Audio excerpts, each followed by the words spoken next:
Okay, so we'll go ahead and get started. I'm going to move the chat out of my way. Okay, so we really don't have any major new information. We had a call with USDA last week, so I'll touch on a little bit of that, but nothing major. Did ask them a few questions that you guys had asked on our call.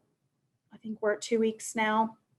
And of course, guidance is coming, guidance is coming, guidance is coming. That's the song I could sing, kind of like Finding Nemo, just keep swimming, just keep swimming. This is guidance is coming, guidance is coming. So sorry. Anyway, but just as a refresher, we do know that as of right now, any schools that are serving at-risk meals will need to stop your last day of school. That has not been extended yet, and they're a little bit leery that it may not get extended. So whatever, if you're serving at risk, third meal, whatever you guys call it, supper, whenever your school year ends, if it's May 8th, May 15th, whatever it might be, that's the last day you can serve at risk. And fresh fruit and vegetable will also stop when school is out on May, whatever the day that is for you all. I need to move this. Hold on just a second, sorry. That didn't really help me, sorry. That's a little bit better. Okay. There's no guidance on continuing SSO or SFSP once your school year begins for 21-22, or how the new school year might look. USDA again says guidance is forthcoming. So I don't know. A lot of you asked on the call 2 weeks ago when all these new memos were, or these waivers were extended. Once school starts, can we, and they don't expire till September 30th and school starts in August, can we do summer feeding and SSO until then and then start NSLP? I don't have an answer for that. Again, guidance is forthcoming. That is a question that most of the states in our region did ask. And as of right now, there's no new information regarding equipment grants for the 21-22 school year. They've been coming regularly. That doesn't mean they're not. It just means we don't have any information on it right now. Next slide.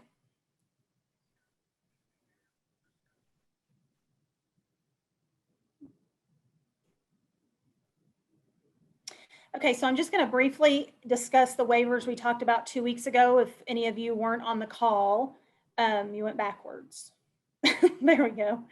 Number 74 was the meal pattern flexibility. They're going to allow to continue the meal pattern flexibility for SSO only until September 30th.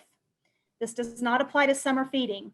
Therefore, normal summer feeding meal patterns will apply and move forward as of July 1st of 2021. The reason for that is, if you remember early, kind of, I don't want to even say the middle of COVID, the beginning of COVID, there was a lawsuit that was filed against USDA for allowing the flexibilities of the milk, the sodium, and the whole grain. And USDA lost that lawsuit. And so we had to go back to offering the milk, the sodium too, and the, not that you didn't have to offer milk, but in the whole grain, we had to go back to that. But the meal pattern flexibility waiver allowed you all to ask for that continued flexibility for that school year. And so summer feeding, they're saying there's no problem getting the meal patterns for summer feeding right now. There's not a shortage on food, etc. They are going to allow that meal pattern flexibility for SSO though, if you continue to go into the summer. The non-congregate feeding waiver has also been extended until September 30th for both SFSP and SSO.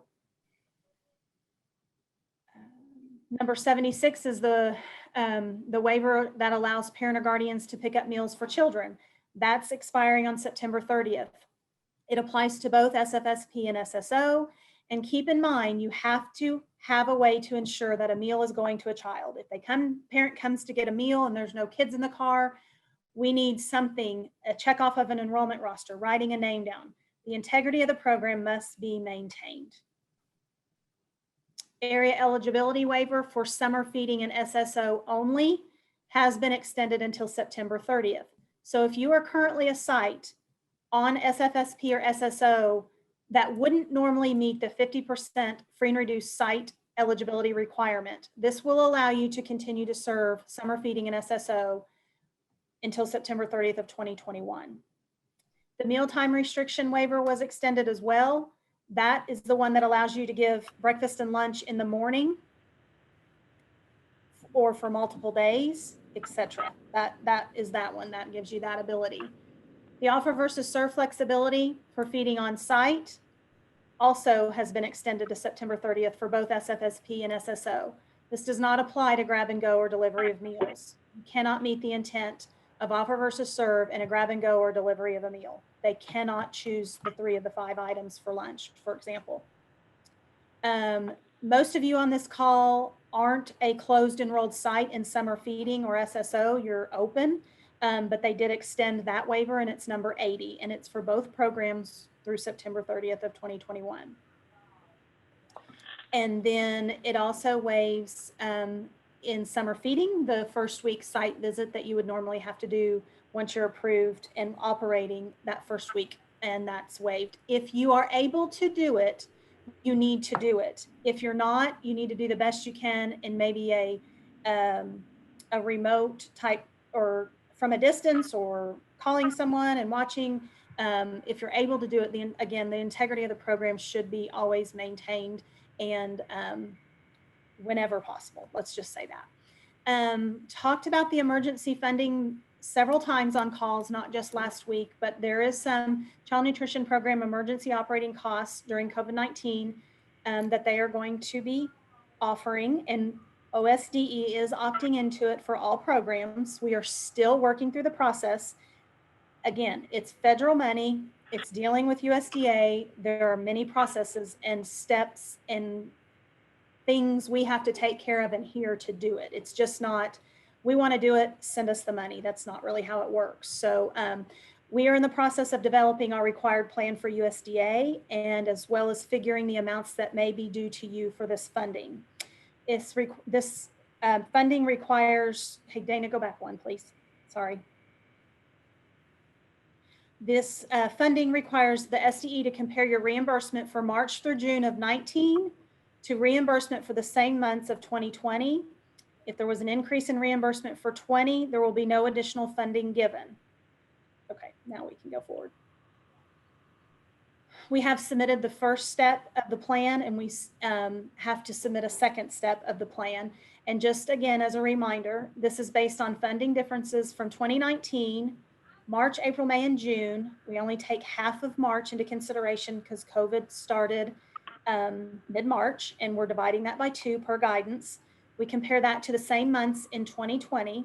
So we have a little example here that if your April of 2019 claim total for all meals was 15,000, the total claims for April of 2020, all meals was 10,000. That's a difference of 5,000. Based on the guidance, we multiply that 5,000 times 0.55, and that comes to 2,750. That's the amount that the school, if this was you, would receive in emergency funding. Again, the months are half of March, April, May, and June, and we're comparing 19 to 20. And we base it on an individual month. We can pay it in a lump sum, but we're figuring it on a monthly basis. Okay. We did finally get today, actually this morning, the low income report that you submit to us normally in October of each year that bases the title program funding on. They are using the 1920 numbers for the 2021 funding. And as of right now, there's nothing more you need to do. That could change, but at this point, there should be nothing you all need to do. So we did get that. I think that's already been put out to the people at your districts that needed to know that, but I did want to clarify that today. Again, a reminder for OCAS coding, because when we're going out and providing technical assistance and we're going out and doing summer feeding reviews, we're still seeing some discrepancies. Coding should be, OCAS coding should be used according to the program the school's operating. So if you're operating SSO, you'll use the same codes as NSLP, which is 763, breakfast is 764, and 000 for local funds received. Summer food is 766. So, and again, those codes and all that can be also found in your child nutrition manual that we give out every year. Okay, and again, some reminders, and we're not harping on this, but we are seeing this. So we want you to be aware. You still have to maintain production records and all other records for the program. Nothing record keeping wise has been waived, and they need to be maintained at all times. Several schools are sending home boxed meals for virtual days or for the weekend meals. Please remember that offer versus serve cannot be done with boxed meals. All components in their full quantity must be sent home, include menus for the meals and food safety instructions. Reminder that water's not a component. At-risk meals sent home must have a virtual or educational enrichment component for each day that meals are sent home. And it, again, can be a website that they can go to do those activities. And the 3-week monitoring form still needed to have been completed. A lot of times when you get new staff or somebody new needs access to one of our systems, there are requirements that we have to follow for security purposes. And so to get a username and password, so if you don't have a current certificate of authority on file with a current username and password for any of our systems, you should not be using someone else's username and password to enter information or save and certify in any of our child nutrition systems. Just keep that in mind. We have some trainings coming up through our Cooking for Kids contract that we have with OSU, and they are on the slide. There's one in April called Back to the Table, and it's in 3 different parts. And is that website, Dana, on for them to register?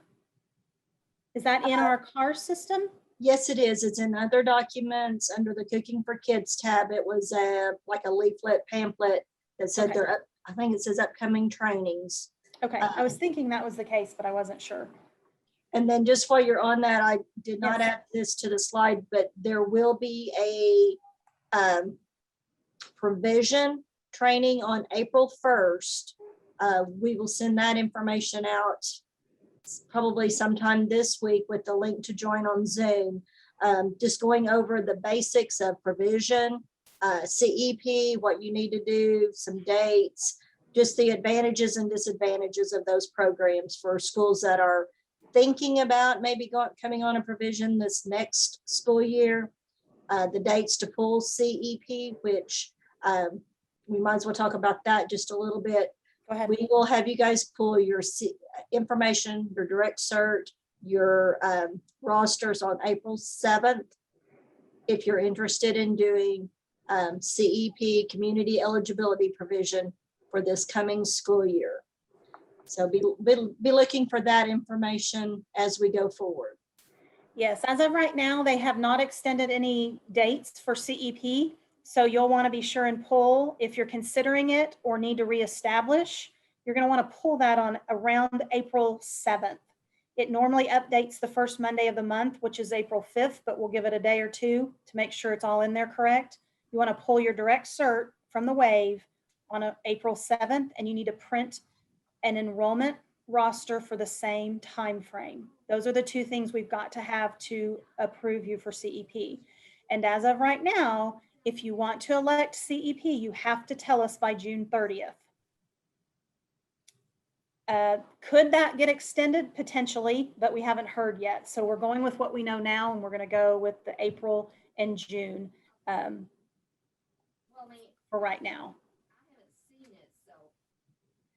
Okay, and several of you had asked for the link to the March 11th meeting chat, this meeting, and it's there, and it's also in CARS.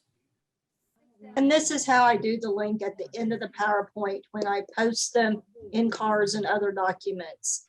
I'll put the link at the very last slide, usually in the date of that recording, and that goes with that PowerPoint. So obviously for the March 22nd, it will have the link to the recording from today's meeting. Yes. Was that the last slide? Okay, give us just a second to get the chat pulled up and get caught up in the chat. And oh, shoot. Okay. I'm going to scroll up a little bit.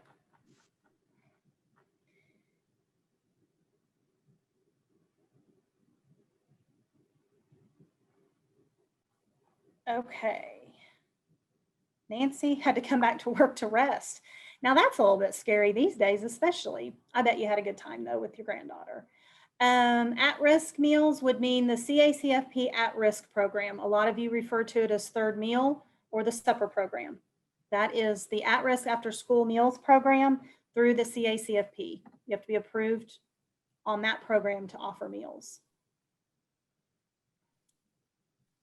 Yes, that's correct.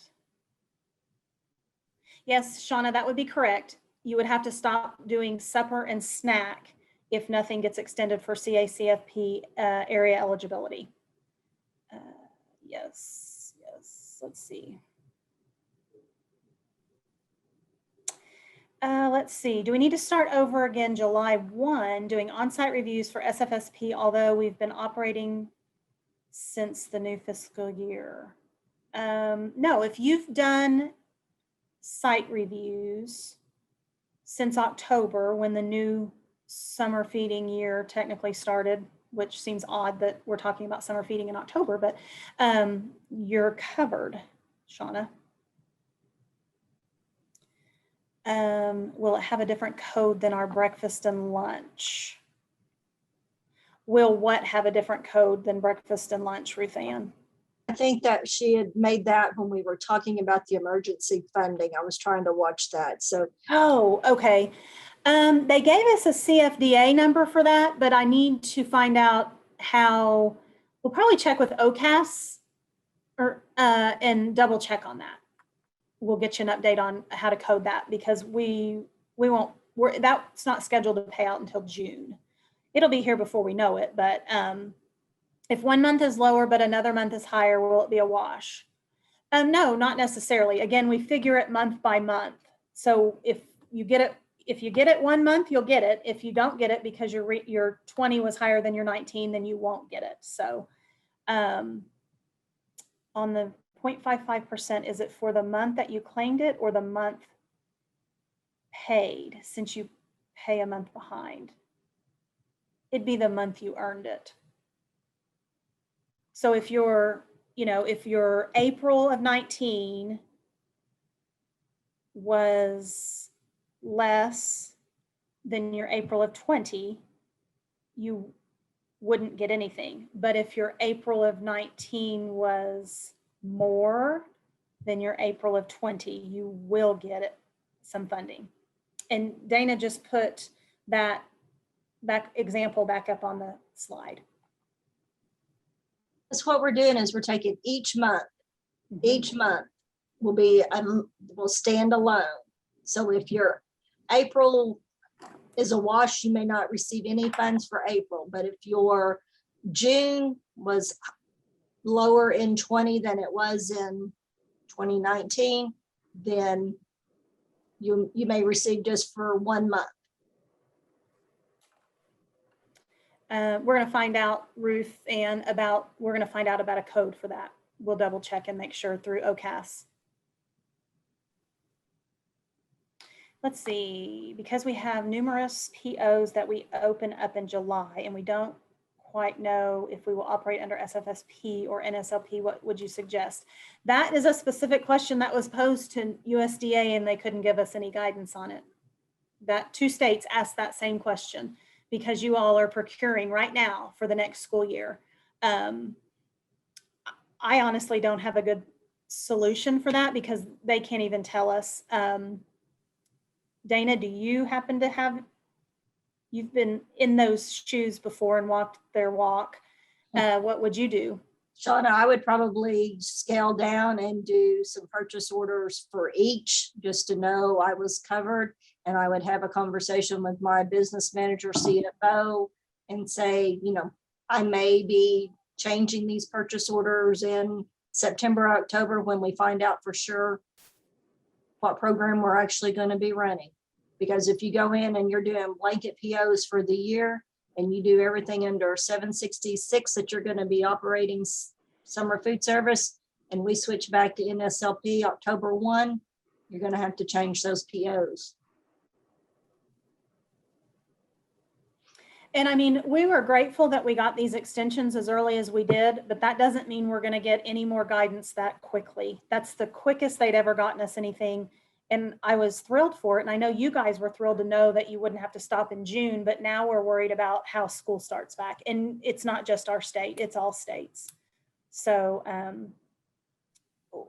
we make them aware of that. Our regional office, that doesn't mean that we can specifically take it to national office. Our regional office tells us they do take it to the national office to let them know though.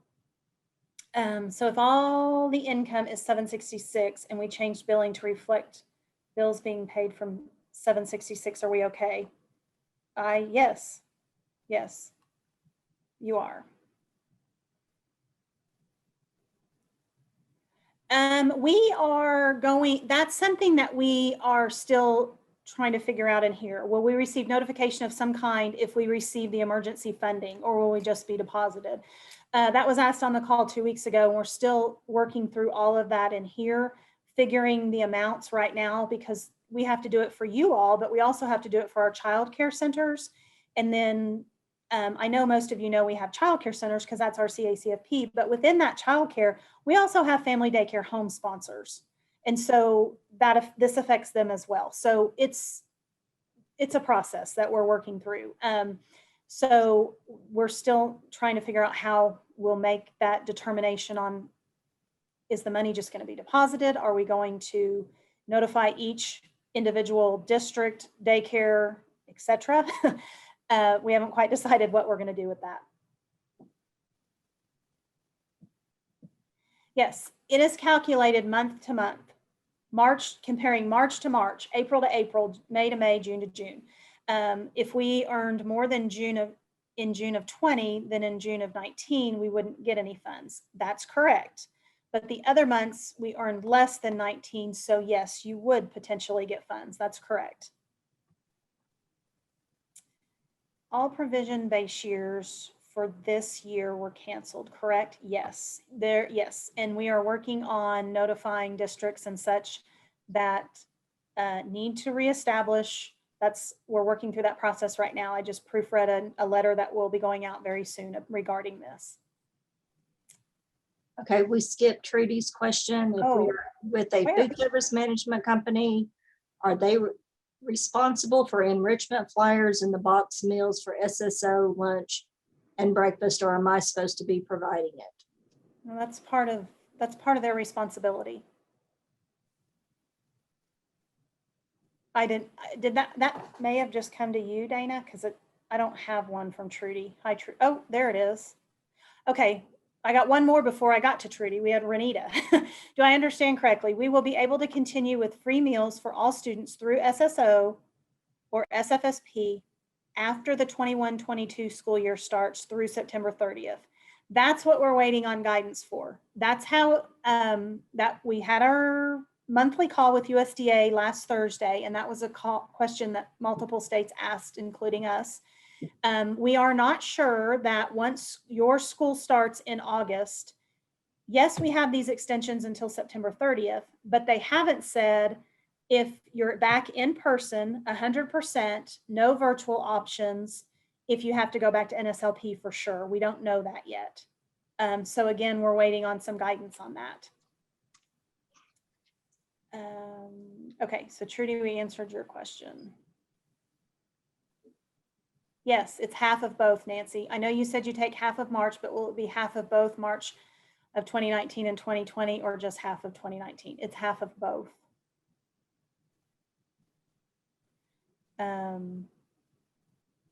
Oh, Sean is replying to your response, Dana. That makes it hard. Yes, I can't imagine a school your size trying to figure out POs. That would be a nightmare. Nancy has a suggestion, Shauna. Change the PO coding you figure out when you figure out what program you're going to be using. Then Shauna said, yep. Depending on the software, you can do it globally. Change the PO coding. Nancy's helping Shauna out, maybe with a solution. Okay, so we are to the end of the chat. Yes, everything's in CARS. slides, presentation, everything's in chat. Not in chat, sorry, in cars. It's Monday. I think we established that early on, so maybe I should be covered. No, I'm just teasing. We are to the end. Are there any questions? We will plan on milk. What about milk, Shauna? The waivers.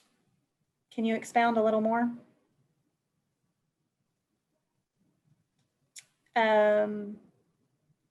Regarding back to the lawsuit milk? That's what And I was gonna think. the Shauna was 1% correct. being allowed, we don't know yet. I would go right now, since we have no guidance, that those flexibilities for milk, sodium, or whole grain will be reinstated. I would advise you to go with saying chocolate needs to be fat-free. That way, if we don't get those flexibilities, you're covered. Here's the thing. I know, Shauna, you're probably asking to go out for bid, as well as several on the call are going to be looking at your procurement. How am I going to procure the milk?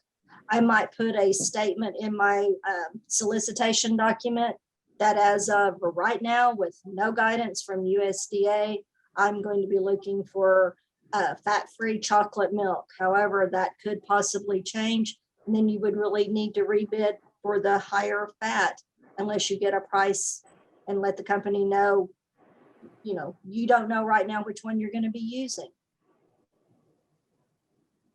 Just I agree. something- Yes, Nancy, there is something out there that someone has put up out that they want a bill to allow whole milk again. Can you imagine?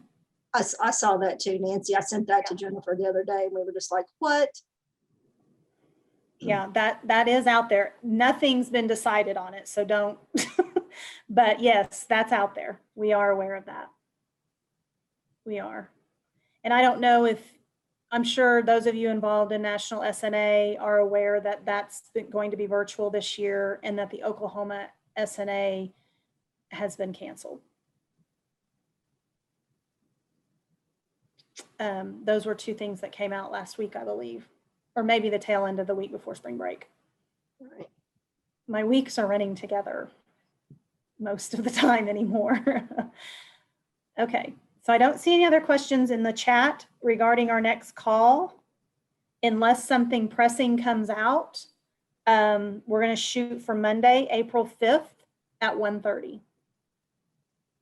But we will send something out. Again, today's really wasn't, it was just a brief overview and just to let you know that we did ask specific questions to USDA and we don't have any answers. So you guys have a good rest of your Monday and we'll plan on 2 weeks unless we hear from you sooner. And again, continued thanks for everything you guys are doing. 43 more school days. My son went back 4 days a week this week, so he wasn't real happy. He thought he'd get 2 days a week on his senior year, but it is what it is. We're just moving forward. Thanks, everybody. Have a good afternoon. We'll talk to you very soon. Bye. Thanks, everyone.